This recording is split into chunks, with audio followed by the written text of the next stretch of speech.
bonsoir à tous. Merci beaucoup d'être venus en présentiel et à distance pour cette nouvelle conférence donc, du Club Cyber. On a le plaisir d'accueillir Arnaud donc, de Synactive pour ce beau sujet sur la réponse à incident. Donc, on est très content de recevoir, parce que pour le coup, je connais Synactive depuis un moment et puis je pense que l'expertise de l'entreprise est largement reconnue sur tous les sujets liés au pentest, etc. dans un premier temps, mais aussi sur d'autres thématiques qu'on découvrira ce soir. Et puis, donc, comme d'habitude, on fera une session de questions-réponses à la fin. Donc, on va faire à peu près une quarantaine de minutes de présentation et donc questions-réponses à la fin, à la fois pour les personnes qui sont ici et celles qui sont à distance. Donc, je te laisse la scène. Merci beaucoup d'être venu, en tout cas. Merci, Jérôme, de m'accueillir. Et puis, à toi, Léa. Merci et à la GE aussi de m'accueillir ce soir. Donc, je vais vous faire une présentation sur le retour d'expérience qu'on peut avoir en réponse aux incidents. Et avant ça, je fais une petite présentation de moi-même. Arnaud Pilon, donc comme l'a dit Jérôme, je travaille chez Synactive en tant que responsable des activités de réponse aux incidents. J'ai un passé plutôt de profil technique, de leader technique, de responsable de SOC. Donc les SOC, Security Operations Center, surtout les centres qui vont détecter des intrusions informatiques pour remonter des alertes. Et également, je fais une partie de ma carrière à l'ANSSI en tant que responsable d'équipe de réponse aux incidents. Synactive, comme l'a décrit Jérôme, c'est une société qui est reconnue notamment dans le milieu offensif et des activités de désintrusion, donc d'audit de système, pour évaluer les faiblesses et de rétroconception également pour évaluer les systèmes qui sont en boîte noire pour identifier des vulnérabilités, avoir l'intégration dans des produits, des choses comme ça. Une partie développement sécurité. Donc, un exemple très simple, c'est les kits de phishing pour justement sensibiliser les utilisateurs sur les notes de phishing et on en reparlera, ça reste quand même une préoccupation permanente. Et puis une activité de réponse aux incidents très orientée sur les incidents de nos clients ou sur les incidents de sécurité liés à des menaces qu'on nous remonte, donc sur des périmètres assez différents qui peuvent être liés à des systèmes robotiques ou des systèmes industriels, par exemple, des choses comme ça. Alors, Synactive, c'est une société qui a bientôt 10 ans d'existence. Donc, on va fêter l'anniversaire très bientôt. Je vais t'inviter d'ailleurs, si vous voulez. Je ne sais pas combien de personnes en ligne, mais bon, on va voir la place. Une société qui est aussi connue pour notamment ses publications. Si vous n'êtes jamais allé voir, je vous invite à aller voir le site de Synactive, regarder les publications. Il y en a régulièrement sur tout un tas de sujets. Et on est aussi localisé dans les 4 coins de la France. Moi, par exemple, je viens de Toulouse. Donc, il y a aussi le site de Rennes, le site de Lyon et évidemment la capitale. Alors, si on rentre un petit peu dans le cœur du sujet, un incident de sécurité, j'ai repris la description que fait le Sens Institute, qui n'est pas trop mal, qui va nous faire un peu de différentes phases. Alors, c'est généralement qu'il s'est passé quelque chose de plus ou moins avéré. On va avoir des phases de préparation où on va justement un petit peu s'entraîner, et c'est ce dont on va discuter aujourd'hui, à répondre à l'incident de sécurité. Des phases de détection pour contenir l'attaque et d'éradication. Alors, généralement, c'est des phases qui vont essayer d'être les plus courtes possibles.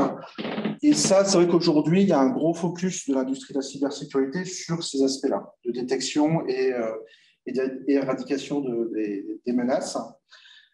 Parce qu'il y a des menaces qui sont extrêmement…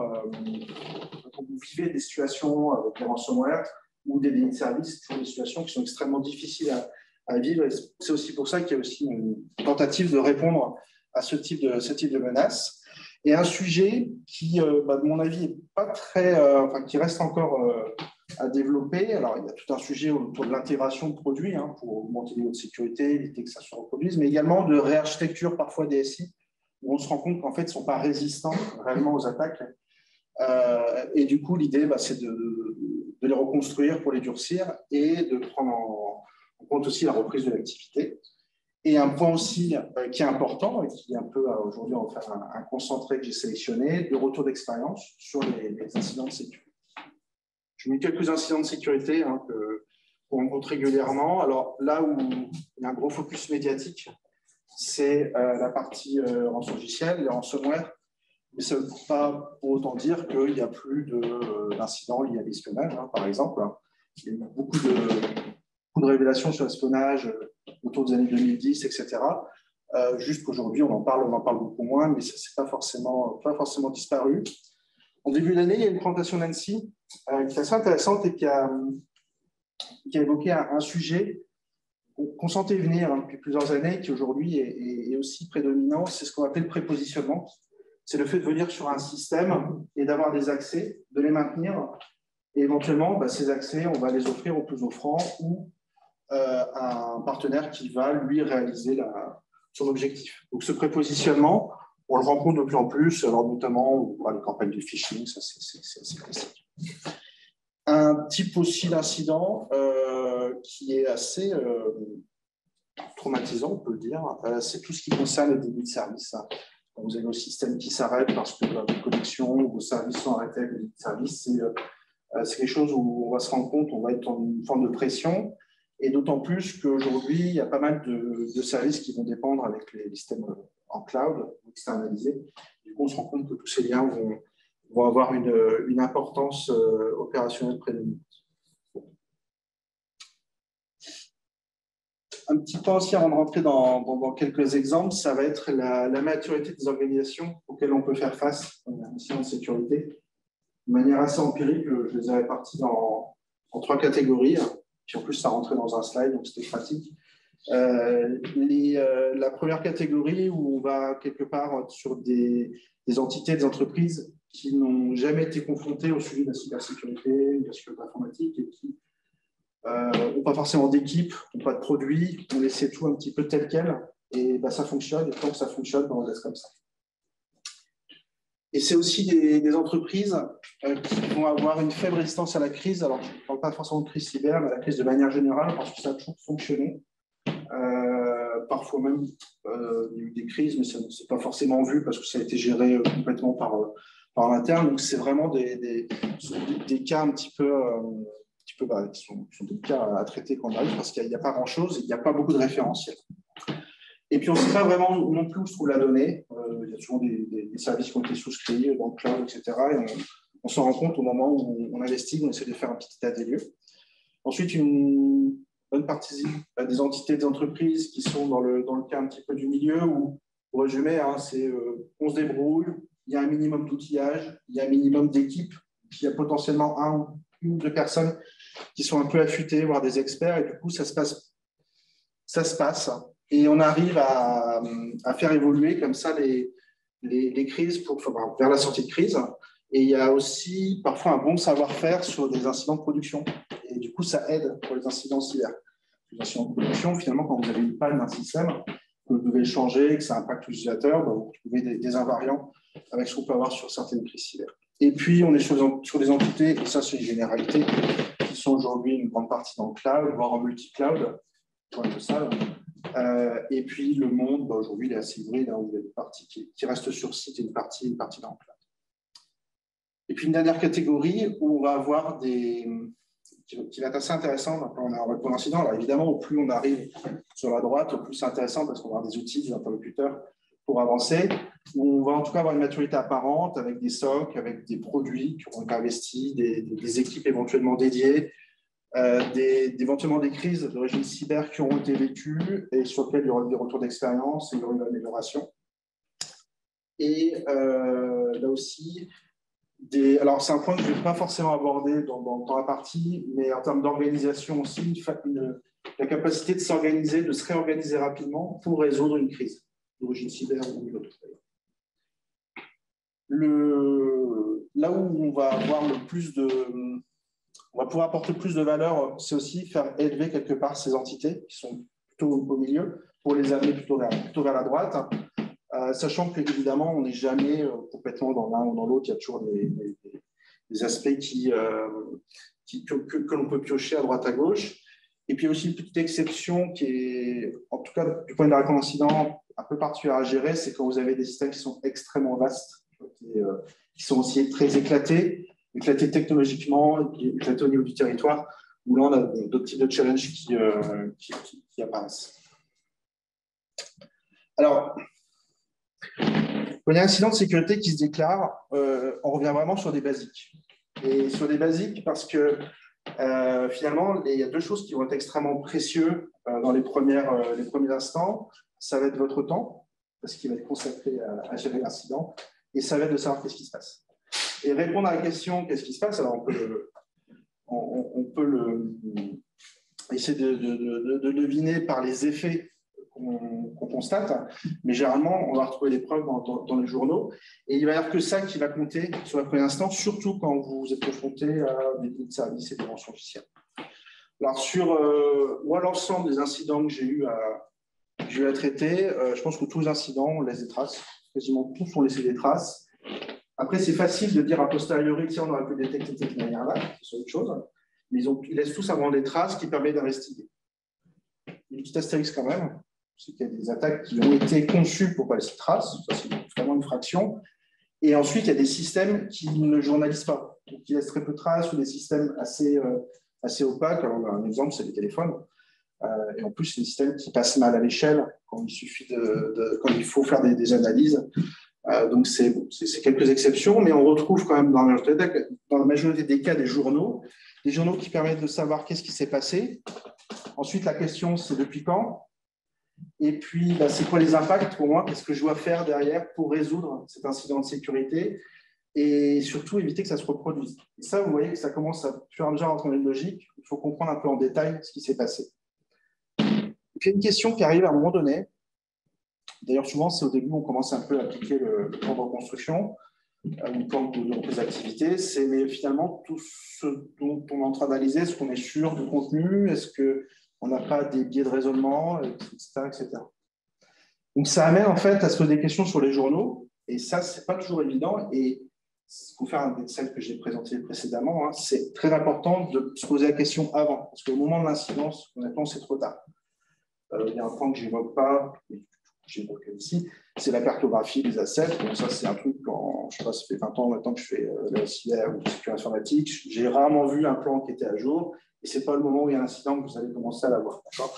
Bon, les journaux, c'est se poser la question sur ces journaux, est-ce qu'ils sont à la bonne heure? Mais c'est quoi en fait la time zone des journaux? Mais c'est celle du data center qui est à Singapour ou c'est celle d'ici, etc. Ça, c'est tout un tas de questions qu'il faut se poser avant, ou alors que vous allez donner à un analyste, mais qui va perdre du temps du coup à essayer de les interpréter et qui pourrait faire une mauvaise interprétation et parfois oublier des choses importantes dans la chronologie de ce qui s'est passé. C'est aussi toujours une équation entre la sécurité, la surveillance aussi. Il ne faut pas que ça se transforme en surveillance des utilisateurs en journalisant tout. Les risques que l'on peut identifier. Puis une réalité technique, c'est que si du jour au lendemain, vous décidez de mettre tous les journaux au même endroit, ça se passe plus ou moins bien. J'en parle après. D'ailleurs, la CNIL a sorti un document il y a quelques jours sur la journalisation et des recommandations en fait, sur la journalisation. Et c'est assez intéressant. Je vous invite à les consulter parce que justement, ça décrit un petit peu comment trouver cette équipe. Un exemple très simple, c'est sur le cloud. Si vous prenez Azure, par exemple, si vous regardez par les consoles web des journaux Azure, en fait, par défaut, vous êtes dans la time zone dans laquelle vous consultez les journaux. Si vous faites une extraction via un script directement via les API qui sont exposés par Azure, vous êtes en UTC. Et du coup, alors en France, ça va, on s'arrange, c'est 1 heure. Toujours à l'incident de sécurité, au moment du passage en heure d'hiver, des questions qui sont soulevées. Et vous voyez que c'est du détail, mais ça change complètement la chronologie. Bon, d'ailleurs, au passage en informatique, s'il y a bien quelque chose qui est compliqué, c'est les dates et les heures. À chaque fois, c'est différent, ça pose plein de questions.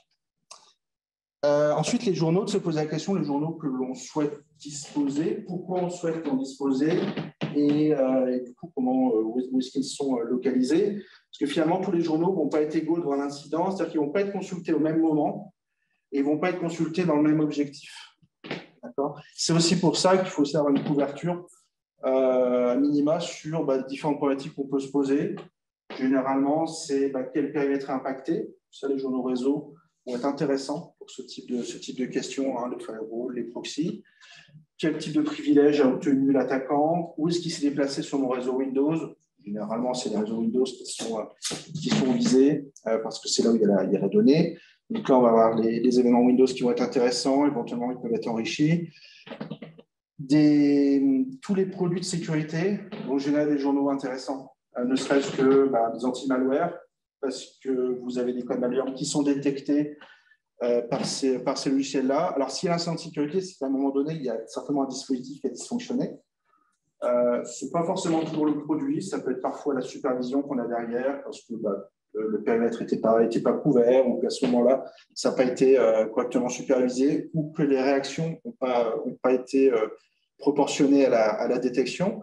Mais ça va être des signaux qui vont être extrêmement intéressants.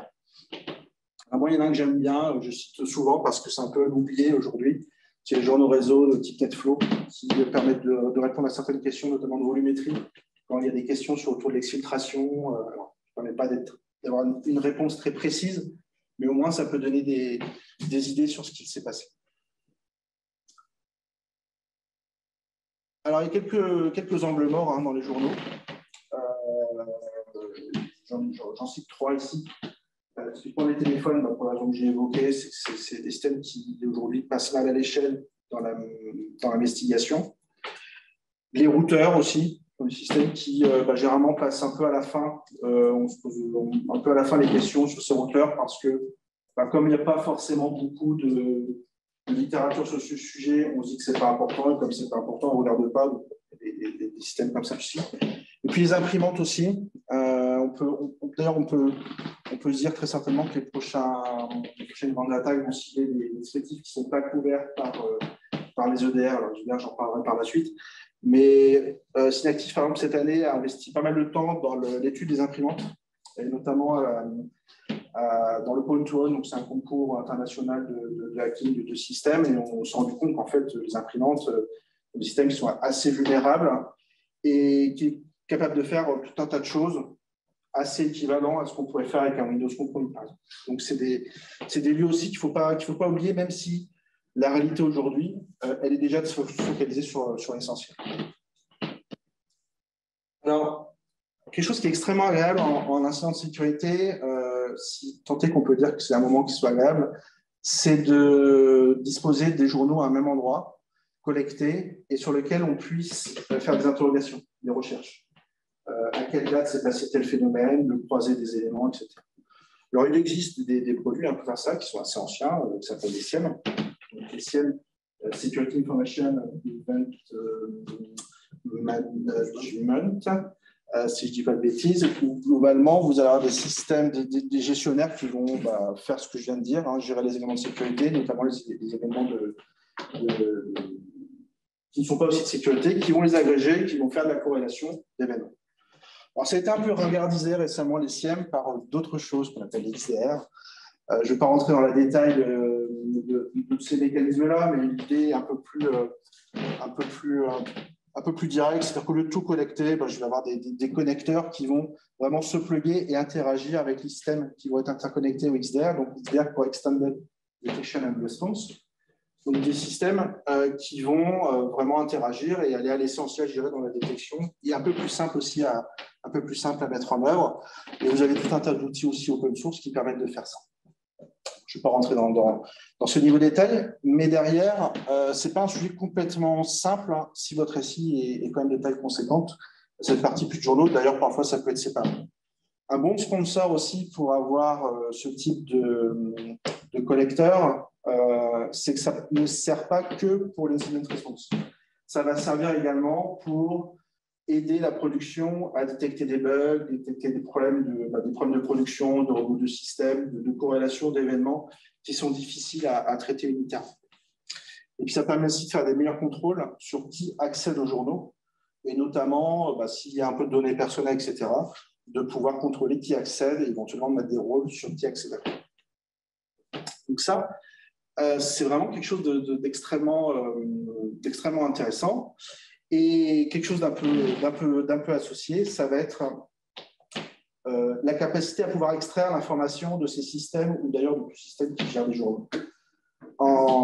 Généralement, quand il y a un incident de sécurité, l'analyste ou le type de SOC interne, de CERT interne, va vouloir aussi faire tourner ces outils. D'accord ? Faire ces outils parce qu'ils ont des spécificités, parce qu'il y a des secrets de fabrication, ou parce que c'est simplement leur méthodologie, donc d'extraire les journaux qui vont avoir des traitements spécifiques. Là, il y a deux choses quand même à vérifier préalablement, et là aussi, hein, c'est de le faire avant qu'il y ait un incident de sécurité, c'est de s'assurer que c'est possible dans le temps de l'incident, ce n'est pas des jours à extraire, et également que ce soit dans des formats qui puissent être utilisés facilement au moment de l'extraction, au moment du traitement. Donc, si vous avez ces propriétés-là, bon, finalement, vous allez pouvoir faciliter le traitement d'incident. Alors, tout ça, c'est vraiment mis sous pression quand vous avez un incident qui commence à détruire ou qui a un impact sur la disponibilité des données. Et ça, quand je dis ça met sous pression, c'est que les équipes dans ce type d'incident ont autre chose à faire que de procéder aux 4 items que j'ai évoqués là. Donc, c'est vraiment des points importants. Alors, pour illustrer ce slide-là, je vais prendre 2 exemples d'incidents qu'on a traités cette année. Le premier, et je pense que s'il y a des personnes qui sont dans des certes aujourd'hui dans l'audience, ils ont certainement dû en traiter, concernant les Server Exchange. Le Server Exchange, c'est la messagerie à Microsoft. Donc, ce qui s'est passé cette année,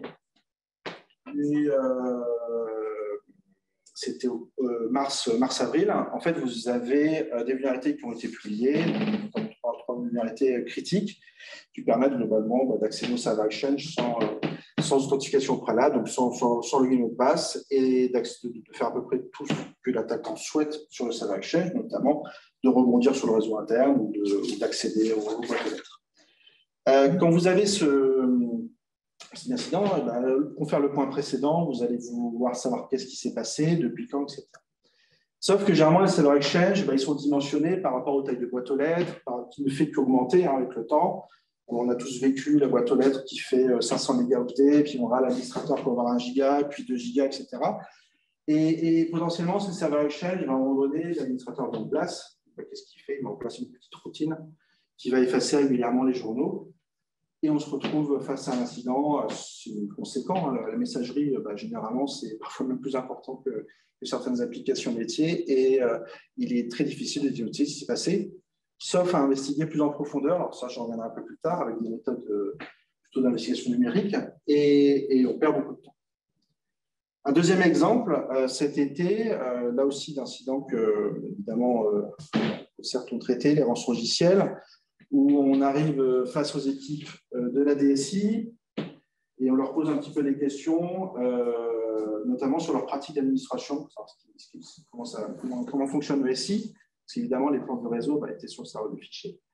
Et on en vient en fait à la discussion assez intéressante où il y en a un qui me dit « Ah, mais nous, de toute façon, on n'utilise pas les protocoles Microsoft, on utilise TeamViewer. » Alors, TeamViewer, pour ceux qui ne savent pas, c'est un programme qui permet de prendre à distance la main et de faire du dépannage. Alors, moi, je m'en sers d'ailleurs pour mes beaux-parents, ça marche très bien. Sauf que ça, c'est une information qui est intéressante. Parce que l'attaquant, lui, il a utilisé le protocole Microsoft, donc notamment le protocole RDP, qui permet de prendre la main comme ça à distance sur les systèmes. Et quelque part, grâce à cette information, on a pu énumérer très facilement un petit peu l'activité d'attaquant. Alors, toujours faire attention aux biais qu'on peut avoir dans ce type de situation, mais ça accélère l'incident de sécurité. Et finalement, ce que nous a donné quelque part cette indication, c'est qu'on avait une connaissance de la normalité sur ce réseau. Chaque réseau a un mode de fonctionnement. Et ce qu'on va chercher dans un traitement incident, c'est ce qui est anormal. D'accord ? Donc ça, c'était, donc c'est juste d'un point que j'ai mis ici, c'est vraiment d'essayer d'avoir une vision de cette normalité. Bon, pour finir l'histoire, en fait, j'utilisais quand même RDP, donc c'était pas si simple que ça, mais ça illustre bien ce point. Bon, un classique aussi, et qui va pouvoir se généraliser par la suite, c'est ce qui concerne les postes qui sont infectés. Alors parfois, c'est la procédure qui est dictée comme ça, mais bien souvent, on se pose la question de qu'est-ce qui a affecté le poste, qu'est-ce qui s'est passé, etc. Et on se retrouve face à des postes qui ont été réinstallés. Et parfois même, en sachant qu'il y a d'avoir une analyse derrière. Et on nous dit, mais oui, mais vous êtes les experts, donc le fait de réinstaller une machine, ce n'est pas un problème pour vous, vous allez retrouver ce qui s'est passé. Alors oui, mais en vrai, ce n'est pas tout à fait aussi simple, c'est-à-dire que vous allez devoir rechercher les fichiers effacés, des choses qui ont été définitivement perdues. Et puis, vous n'essayez pas du tout d'être fiable, donc c'est une perte de temps monumentale et au final, pour des résultats qui seront laissés à l'interprétation. Donc, on en vient en fait à un sujet un peu plus général, c'est de se poser la question sur la conduite à tenir sur les premiers moments de l'incident, notamment vis-à-vis des pratiques des administrateurs.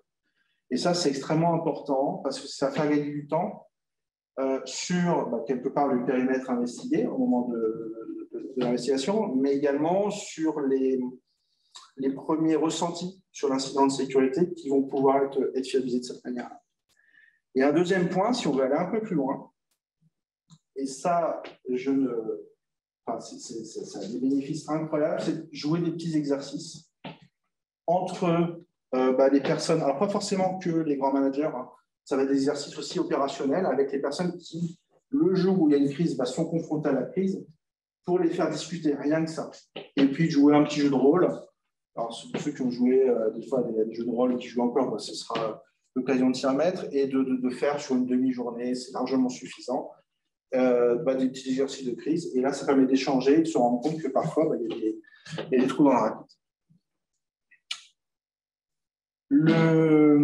Un point aussi qui est assez important au moment de l'incident, c'est ce que j'ai mis ici, la capacité à manœuvrer durant l'incident.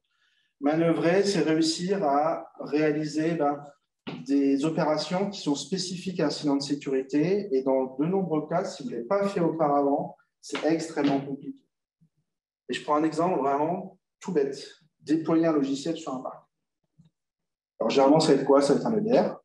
Donc, un EDR, c'est un antivirus amélioré, sur lequel on a des capacités spécifiques de réponse, ou un programme de collecte, parce qu'on a des traitements spécifiques. Alors, comme il y a des personnes de l'ANSSI dans la salle, je vais citer DFI-Orc, qui est une production de l'ANSSI, ou carrément, j'ai déjà vu, un SIEM, un XDR, un TIP, donc c'est plutôt orienté threat intel, mais globalement, un système qui va permettre de gagner en visibilité sur le parc informatique. Et ça, c'est compliqué parce que on a des SI qui sont hyper fragmentés, pour peu que ce soit un SI qui soit construit sur des rachats, sur des acquisitions, ça va être des personnes qui ne parlent pas, qui vont devoir opérer ensemble, des niveaux de sous-traitance où au final, on se rend compte que plus personne ne sait vraiment comment fonctionne le SI dans sa globalité. Un autre sujet qui avait un peu disparu, de ma perception, de l'intérêt, donc on était beaucoup orienté sur les sons de système avec les EDR, etc. Ça va être la partie réseau, la capacité à déployer des sons de réseau. Donc on va appeler d'ailleurs souvent NDR, Network Detection and Response, donc des sons de réseau améliorés qui vont permettre d'être déployés en urgence, parce qu'il n'y en a pas forcément déjà sur place, et de comprendre une attaque qu'on ne comprend pas par ailleurs, parce que les systèmes sont, pour les raisons que j'ai évoquées précédemment, par exemple, et du coup de pouvoir, comme ça, comprendre des attaques. Alors ça, c'est aussi vrai pour des attaques un peu évoluées, pas forcément pour les ransomware, parce qu'il y a beaucoup de traces, mais dès que vous avez des attaques un peu évoluées, avec des malwares spécifiques qui se plantent dans des protocoles, etc., ça va être intéressant d'avoir ce type de dispositif, avec un petit avantage aussi, ce qu'on dit souvent, le réseau ne ment pas, c'est-à-dire qu'à un moment donné, c'est aussi une preuve de connectivité, le réseau, et c'est ce qu'on va rechercher au travers de ces équipements, en espérant qu'il n'y ait pas du chiffrement, etc., mais ça a beaucoup de bénéfices. Et déployer une sonde, ce n'est pas si simple que ça, et s'y préparer, c'est gagner du temps le moment où on doit le faire. Aussi rapidement, quelque chose d'un peu dual, c'est de pouvoir paramétrer du filtrage sur les firewalls. Généralement, dans les guides de rançongiciel ou quand une attaque est plus maîtrisée, le numéro 1, c'est couper Internet. En fait, couper Internet, c'est compliqué. Parce que potentiellement, Internet, il sort à plusieurs endroits, parce qu'il y a de l'échappement local, dans des filiales, etc. Potentiellement, Internet, c'est quand même utilisé, même s'il y a un incident de sécurité, ça passe devant l'incident de sécurité pour des questions financières ou de maintien en condition d'un système. Donc, on va pouvoir mettre en place du filtrage un peu plus fin, voire de la QoS, si on veut vraiment être fin dans ce qui se passe. Ça va être intéressant, notamment quand vous avez un prestataire sur lequel vous avez plus confiance, ou que l'attaque, vous savez qu'elle passe par ce prestataire, vous pouvez juste les flux du prestataire et laisser le reste en activité. En parlant des prestataires et partenaires d'ailleurs, ça c'est souvent un point qui apparaît en gestion de crise, c'est d'avoir des contacts, tout simplement, et les contacts, de les avancer d'une manière où vous pouvez les consulter sans forcément que les systèmes soient en ligne. Donc, ces contacts en urgence pour pouvoir demander de l'aide aussi. Généralement, les prestataires, ils ont un savoir-faire aussi, peut-être pas dans les interlocuteurs quotidiens, mais dans le groupe dans lequel ils travaillent, donc demander de l'aide. Et puis également de ne pas être isolé. Parce qu'à partir du moment où vous avez un incident de sécurité, que ça se sait, ce qui va se passer, c'est que les portes vont se fermer et potentiellement, ça peut être aussi des situations qui sont difficiles à vivre, alors qu'il n'y a pas forcément toujours une urgence absolue. Vraiment dans ces deux cas de figure. Quelque chose de très bête aussi, c'est d'avoir des moyens d'échange. À partir du moment où vous commencez à avoir votre Azure qui est compromis, dans lequel vous n'avez plus confiance, vous vous dites, tiens, passer par là, c'est peut-être pas bien pour échanger des fichiers, donc au moins avoir une solution de repli pour pouvoir échanger des fichiers de manière sécurisée, très basique, pas besoin de passer dans des choses extrêmement complexes, mais au moins de pouvoir échanger des fichiers, également des messages. Et puis, s'il n'y a rien du tout, même pas de drive, un cloud, etc., c'est au moins dans des dispositifs, au moins d'un pour le faire. Et puis, si possible, avec un petit peu d'espace de stockage, parce que tout ça, ça prend pas mal de place. Alors, un petit focus sur les deux derniers arrivés dans le réseau. Un qui a bien pris sa place, c'est le cloud. Donc, notamment, je fais un focus sur l'application en SaaS ici. Donc, le cloud, vous avez globalement un système qui est externalisé, dans lequel vous n'avez pas la main sur le socle matériel, vous n'avez pas la main, quand on est sur du SaaS, sur le socle logiciel, et vous avez juste un compte. Donc, quelque part, vous êtes complètement tributaire de ce que vous fournit l'application en termes de capacité de traitement. Et puis, il y a une petite spécificité. Je prends par exemple l'exemple des messageries Microsoft 365. C'est que ça va aussi dépendre du niveau de souscription que vous avez pris. Donc, le niveau fonctionnel, quelque part, va dépendre de votre niveau de souscription. Et ça, il faut l'avoir en tête et le connaître, parce que ce n'est pas toujours le cas. Alors, généralement, c'est au niveau des factures, ça se retrouve quand même assez facilement. Il y a eu même le portail à un endroit où ça vient. Ce n'est pas toujours connu. Et ce niveau de souscription, contrairement à ce qu'on peut avoir sur des systèmes sur site, va vous donner plus ou moins de journaux préconfigurés avec des durées de rétention plus ou moins longues, 30 jours, 90 jours, 1 an. Alors généralement, d'ailleurs, c'est pas reconfiguré parce que quand on rentre plus dans les détails, on se rend compte qu'on peut quand même avoir pas mal de choses avec des licences basiques, mais ça nécessite un peu de savoir-faire, donc c'est quand même plus simple pour beaucoup de souscrire aux licences supérieures. Encore faut-il le faire et le savoir. La rétention des journaux. Alors, le fait de rechercher des éléments dans les journaux, vous avez deux manières de le faire. Soit vous passez par l'application en SaaS, quand faut-il qu'elle propose cette fonctionnalité, ou alors de rapatrier les journaux. Et là, vous êtes confronté encore à une autre difficulté, c'est que le prestataire de cloud, généralement, le fait de rapatrier les journaux et de faire du post-traitement, ce n'est pas toujours quelque chose qu'il va souhaiter, ou alors il va falloir passer par d'autres types de licences, etc., etc. Donc, tout ça, c'est aussi une réflexion à avoir. Et moi, je vous invite, notamment si vous avez des systèmes les plus connus, de regarder un petit peu les capacités qui sont offertes, rétention, capacité de recherche, capacité d'extraction, pour ne pas avoir de surprise au moment donné, parce que ce qui se passe, et j'ai encore eu le cas récemment, c'est qu'à un moment donné, si l'incident est trop vieux, vous ne pouvez pas faire grand-chose. Et tout ça aussi, c'est lié au paramétrage par défaut. J'en ai parlé tout à l'heure. Trop vieux, c'est combien? Trop vieux, ça va être au-delà de 30 jours. Vous allez commencer à vous exposer à des difficultés. 90 jours. Alors souvent, c'est 30 jours, 90 jours, 1 an. En fait, il y a une chose qui peut rattraper un petit peu, même si ce n'est pas une fonction par défaut, c'est de retourner dans les systèmes qu'on a eu précédemment de collecte de journaux. Mais ça demande un peu de travail. Alors, un autre arrivant dans le SI qui vraiment… alors, je ne sais pas s'il y a un effet de corrélation, alors je soigne que oui, mais que je vois trop rarement dans les incidents de sécurité. C'est peut-être aussi parce qu'il n'y en a pas que je ne vois pas, mais l'EDR, donc c'est comme j'ai dit tout à l'heure, c'est l'évolution de l'antivirus avec deux propriétés qui sont intéressantes. Donc, l'antivirus, l'anti-malware, de détection de code qui sont déjà identifiés comme malveillants. Il y a deux fonctions qui sont intéressantes supplémentaires. Une fonction de télémétrie, C'est-à-dire que ça vous donne de l'information sur ce qui s'est passé sur les systèmes, qui a exécuté quoi, le lien de parenté, quelque part, que vous avez entre les programmes qui se sont lancés, et puis une capacité d'intervention sur le système à distance. Ça, c'est génial. Encore faut-il que votre EDR ait ces capacités-là. Fonctionne intégré au produit, parce que l'EDR, quand je dis EDR, derrière, il y a, je sais pas, il y a une quarantaine d'éditeurs. Enfin, c'est un marché qui n'est pas du tout rationalisé. Donc, il y a beaucoup d'éditeurs et encore, vous ayez le bon niveau de licence.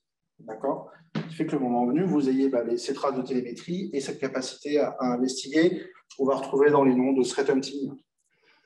Et aussi, alors, je fais comme une petite différence entre le threat hunting et la réponse d'incident dans l'EDR. Threat hunting, ça va être des capacités qui vont vous être données par le produit pour rechercher si telle machine a communiqué avec telle IP, rechercher un fichier en particulier de l'attaquant, etc. La réponse aux incidents, c'est plutôt la capacité à faire des prélèvements à distance ou d'exécuter ces fameux agents de collecte. Un exemple très simple, c'est capturer la mémoire à distance pour récupérer ce qui s'est passé et de faire une analyse a posteriori. Là aussi, sur le EDR, il y a des angles morts. Il y a des systèmes qui, suivant les éditeurs, ne sont pas supportés. Donc ça, il faut être assez vigilant avant d'en faire l'acquisition sur les niveaux de licence, des niveaux les Linux, par exemple, c'est assez fragmenté. Donc toutes les versions, souvent en fonction du noyau, ne sont pas supportées. Les vieux Windows aussi. J'ai encore vu un retech de rançon logiciel il y a cette semaine qui est vraiment très très bien et qui faisait état que les Linux et les vieux Windows n'avaient pas été frappés par rançon logiciel. Alors, il ne faut surtout pas conclure qu'il faut mettre des vieux Windows et des Linux partout. Mais ça veut quand même dire que c'est des systèmes qui, à un moment donné, sont quand même intéressants pour l'attaquant, parce que ces vieux Windows, s'ils sont là, c'est qu'il y a une raison. C'est que généralement, ils font tourner comme une application qui est critique, qui n'a pas réussi à être migrée, soit sur des versions récentes, soit dans le cloud. Les Linux, souvent, s'ils ne sont pas attaqués, c'est juste parce qu'ils sont sur un plan d'authentification différent. C'est-à-dire que le plan le plus vaste, c'est celui de l'Active Directory, qui attaque en premier. Les Linux, on va être sur l'authentification par clé ou localisé sur les systèmes Linux eux-mêmes. Donc, c'est aussi une raison pour laquelle ils ne sont pas attaqués. C'est juste qu'ils n'ont pas suscité l'intérêt, que l'attaquant s'est tout simplement dit que c'était suffisant. Donc, on a des angles morts, les imprimants, j'en ai pas tout à l'heure. Alors, le cloud, la détection dans le cloud, c'est un vrai sujet qui n'est pas adressé d'ailleurs par les EDR, qui est plutôt adressé par un autre type de produit, on appelle CASB, l'Access Security Broker. Alors, si vous voulez des acronymes ce soir, il y en a plein. Donc, on va l'adresser par d'autres types de produits, mais c'est quand même un sujet assez important parce que sur site, à un moment donné, il peut y avoir des phénomènes inexpliqués qui lèvent un soupçon que le système est compromis. Dans le cloud, c'est parfois beaucoup plus compliqué à détecter. Et généralement, vous êtes informé soit par le provider de cloud, parce qu'il y a les moyens aussi pour avoir des systèmes sécurisés, ou par des entreprises qui auraient été attaquées via vos systèmes en cloud par eux. Faire attention aussi à la configuration par défaut sur les EDR, un peu comme le cloud. Tout n'est pas forcément journalisé par défaut pour des questions de performance. Tout n'est pas forcément activé, notamment les différents moteurs. Alors, ils ont tous des noms différents. Alors, souvent, il y a quand même machine learning, deep learning, tout ça dans le nom. Mais faire attention à ce que ce soit bien activé, ou en tout cas, si ça ne l'est pas, d'en avoir conscience, parce que ça remonte un tas de choses intéressantes.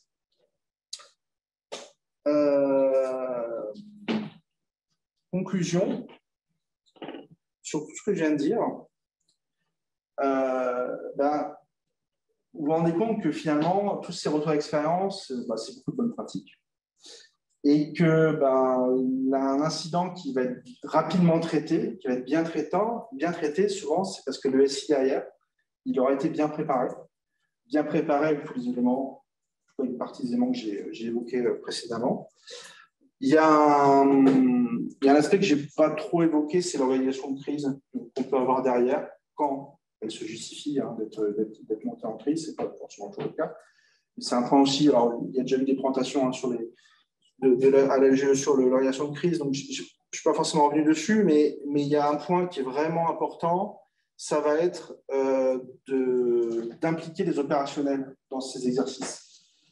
Qu'ils puissent déjà communiquer avec éventuellement des échelons qui qu'ils ne verraient peut-être parfois pour la première fois en situation de crise, mais en tout cas qu'ils puissent communiquer entre eux, communiquer avec les personnes impliquées, et que ça ne reste pas un exercice purement théorique ou purement de com.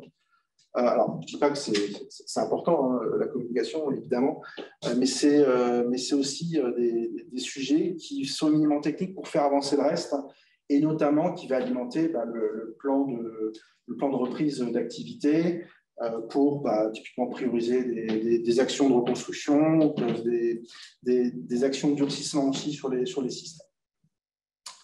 Et puis, bien connaître, en fait, ce qui est un petit peu en sous-jacent à tout ce que je viens de dire, les capacités d'analyse des produits qui sont achetés, et puis des prestataires aussi que vous avez. Parce que bien souvent, je répète, ils ont quand même des compétences, et évidemment, quand il y a de l'expertise qui est requise, de faire appel aux prestataires qui ont cette expertise.